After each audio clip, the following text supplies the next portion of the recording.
Hello everyone! So, for today's video, papakita ko pa sa inyo kung paano magtali ng talbos ng kamote.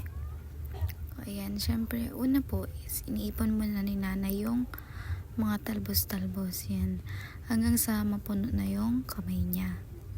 Ayan, tingnan nyo. So, story lang po. Alam niyo po ba na yung pagtalbos-talbos ni nanay is yan din yung pinapangbuhay niya sa amin.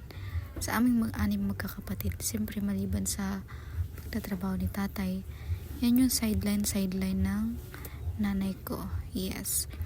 Kaya tingnan nyo ngayon, ako, magsa-second year college na ako. Dahil yung mga kapatid ko nag-aaral.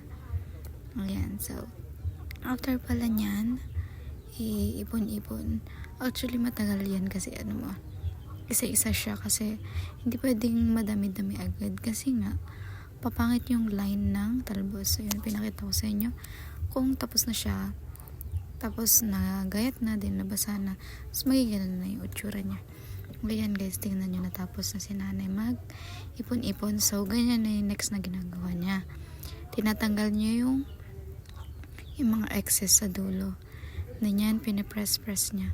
Alam niyo ba, gusto ko rin matuto ng ganyan. Ang kaso nga lang, hindi ako matututo. Ang pakipakit ng tali ko. Yeah, after nyan, inikot-ikot niya. Sorry sa ulo ng pamangkin ko. Kamot pa nga.